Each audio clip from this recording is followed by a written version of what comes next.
यूं तो प्यार जताने में कोई किसी से कम नहीं होता। यूं तो प्यार जताने में कोई किसी से कम नहीं होता। मगर ये भी सच है मगर ये भी सच है कि प्यार निभाने का हर किसी में दम नहीं होता। नमस्कार, आदाब, सत श्री अकाल। मैं हूं समीर आयोग और आप देख रहे हैं रियल स्टोरी। आज की सच्ची घटना जो मैं आपको बताने जा रहा हूं, ये घटना है उत्तर प्रदेश के देवरिया जिले की।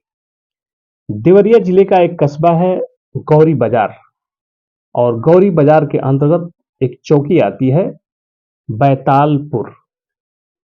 बैतालपुर चौकी पे एक थाना चौकी इंचार्ज हैं अंकित कुमार सिंह। उन्हीं की कहानी है आज जो मैं आपको बताने जा रहा हूं। अंकित कुमार सिंह की शादी एक शिक्षिका महिला से लग गई है, लड़की से लग गई है, और उनकी शादी होने वाली है। वो बहुत खुश हैं अपनी वैवाहिक जीवन से और एक दूसरे से बातचीत करके बहुत खुश रहते हैं। उनकी ज़िंदगी में एक लड़की आने वाली है और लड़की की ज़िंदगी में एक लड़का आने वाला है। इस सपने को सजाते हुए दोनों बहुत खुश हैं। लेकिन उनकी ज़िंदगी में एक अचानक भूचाल जैसा कुछ आ जाता है, और वो भूचाल आता है 15 फरवरी 2024 को। 15 फरवरी 2024 को जिले के एसपी संकल्प शर्मा के पास एक लड़की आती है और वो अपनी फरियाद बताने के लिए इनसे रिक्वेस्ट करती है कि सर, मैं आपसे कुछ कहना चाहती हूँ, मुझे आपका कुछ समय चाहिए। संकल्प शर्मा कहते हैं ठीक है, बैठो, क्या बात है बताओ।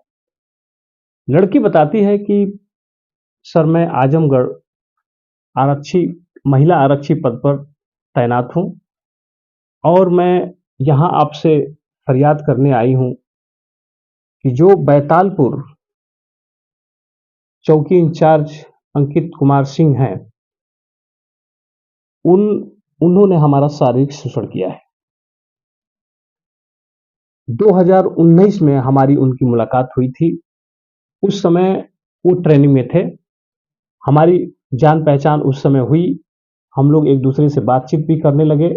सालों तक बातचीत के बाद 2020 में उन्होंने मुझसे कहा कि हम तुमसे मिलना चाहते हैं, कुछ बात करना चाहते हैं। 2020 में हमारी और उनकी मुलाकात हुई। उस मुलाकात के बीच काफ़ी बातें हुई। उन्होंने हमसे कहा कि मैं तुम्हें पसंद करता हूँ, मैं तुमसे शादी करना चाहता हूँ। मुझे भी ये रिश्ता मंजूर था, क्योंकि वो भी पुलिस डिपार्टमेंट में काम करते थे, मैं भी जॉब करती थी और हम एक दूसरे को पसंद भी करते थे। तो मुझे इस बात से कोई ऐतराज़ नहीं था। लेकिन शादी से पहले उन्होंने मुझसे काफ़ी दबाव बना करके शारीरिक संबंध बना लिया। मेरे ऐतराज़ के बाद भी उन्होंने बना लिया और हम रिलेशन में आ गए। रिलेशनशिप में हम लोग 2020, 21, 22 इन 3 सालों, 19 में तो नहीं लेकिन 20 के बाद हमारे काफ़ी बार रिलेशन बने, और उन्होंने सिर्फ मुझसे यही कहा कि हम लोग शादी करने वाले हैं। 2022 में जब मैं प्रेग्नेंट हो गई, उनके बच्चे की माँ बनने वाली थी, तो मैंने जब उनको बताया तो उन्होंने कहा कि नहीं, ये अभी हमारे लिए ये सब ठीक नहीं है, हम लोग शादी कर लेंगे, उसके बाद बच्चे पैदा करेंगे, हमको ये बच्चा नहीं चाहिए। और डॉक्टर के पास ले जाकर उस बच्चे को गिरवा दिया गया, सफाई कर दिया गया। इस बात पे मुझे बहुत ऐतराज़ था, लेकिन अंकित कह रहे थे कि नहीं, अभी तुम मेरी बात मान लो, अगली बार जब मैं तुमसे शादी कर लूँगा उसी के बाद हम लोग फिर वो करेंगे। धीरे-धीरे समय बीतता गया। अंकित कुमार सिंह कुछ दिनों के बाद फिर मुझसे मिलने लगे और कहने लगे, फिर उन्होंने वैसा ही किया जैसा कि पहले कर रहे थे, शारीरिक शोषण हमारा फिर से शुरू कर दिया। करते-करते 2023 में मैं फिर प्रेग्नेंट हो गई, और जब मैं इस बार हुई तो मुझे इस बात से थोड़ा भी वो नहीं लगा कि मुझे अभी किसी बात का इंतज़ार करना है। मैंने कहा कि अब आपको शादी करनी ही पड़ेगी, इसलिए कि मेरे पास अब समय नहीं है, मैं एक लड़की हूँ, मेरी भी इज़्ज़त है, समाज में मान प्रतिष्ठा है, मेरे माँ-बाप भी हैं। और इस बात को लेकर के मैं जब उनसे दबाव बनाने लगी शादी करने की, तो उन्होंने हमसे कहा कि देखो, तुम्हारे कुछ अश्लील वीडियो हैं जो हमारे बीच तुम्हारे संबंध बनाते हुए समय के हैं, उसको मैं सोशल मीडिया पे डाल दूंगा, जिससे तुम्हारी पूरी इज्जत चली जाएगी। तुम किसी को मुंह दिखाने लायक नहीं बचोगी। इस बात पे मैं डर गई और जैसा कहा उन्होंने, मैंने उसे वैसा ही कर दिया। उस बच्चे को भी मार डाला गया। लेकिन 2023 भी बीत गया। अब 2024 जब आने लगा, तो तब तक जो है वो मुझे ब्लैकमेल करते रहे, उसी वीडियो के सहारे ब्लैकमेल करके मेरा इस्तेमाल करते रहे, मेरा शारीरिक शोषण करते रहे। लेकिन हद अब हो गई है कि अब उनकी शादी लग गई है। 2024 में जब उनकी शादी लग गई है, तो मुझे पता चला कि उनकी शादी किसी शिक्षिका के साथ हो रही है।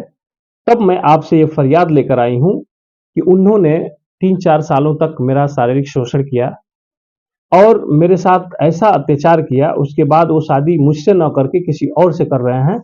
इसलिए मैं न्याय चाहती हूँ। इसी उम्मीद के साथ मैं आपसे मिलने के लिए आई हूँ और हाथ जोड़कर मैं आपसे रिक्वेस्ट कर रही हूँ सर कि मुझे इंसाफ दिला दीजिए।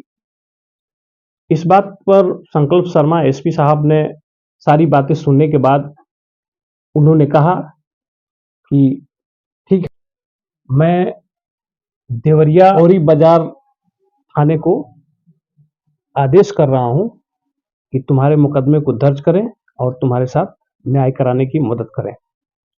तब उस लड़की गौरी बाजार थाने जाती है।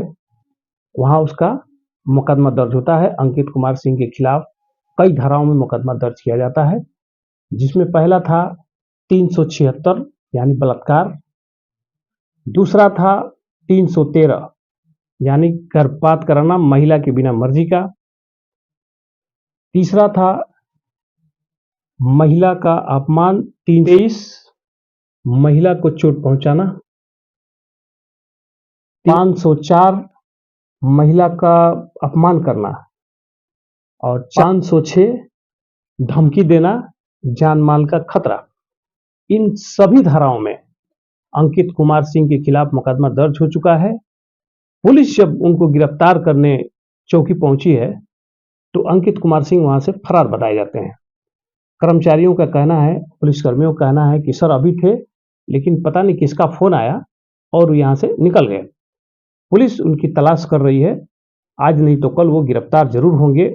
उन्होंने उस महिला के साथ जो अन्याय किया है, उनको उसकी सजा भुगतनी होगी।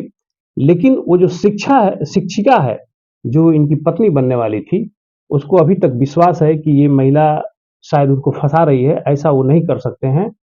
मैं इतने दिनों से उनसे बातचीत कर रही हूँ, लेकिन मुझ पे उनको भरोसा है कि वो बेकसूर होंगे और मेरे साथ शादी करेंगे। ये उस शिक्षिका का मानना है। लेकिन दोस्तों, जो कृत्य इस लड़की के साथ हुआ है, अगर नहीं होता तो ऐसा इल्जाम लगाने और अपनी इज्जत की धज्जियां उड़ाने की कोई भी औरत ऐसा काम नहीं कर सकती है। इसलिए उसके साथ अन्याय हुआ है और वो न्याय की फरियाद लेकर के एसपी साहब के पास गई है और उसको पूरी उम्मीद है कि मुझे न्याय मिलेगा। अंकित कुमार सिंह आज नहीं तो कल गिरफ्तार होंगे, कोर्ट में पेश होंगे, गवाही होगी, सबूत होंगे, उसके आधार पर उन्हें सजा मिलेगी। दोस्तों, ये जो एक पुलिस डिपार्टमेंट के व्यक्ति होते हुए इन्होंने जो किया है, ये किसी भी सभ्य समाज के लिए सही नहीं है। महिलाओं को ऐसे लोगों से बच के रहने की जरूरत है। लड़कियों को वादे के ऊपर न जा करके अपनी जिंदगी को, अपनी इज्जत को बचा के रखने की जरूरत है। किसी की बहकावे में न जाने की जरूरत है कि कोई भी बोल दे कि नहीं मैं तुमसे शादी करूंगा और मेरे साथ ऐसा करो, तो ये सब नहीं करना चाहिए और इन सब चीजों को, ऐसे लोगों से बच के रहना चाहिए। दोस्तों, इसी सत्य में जय।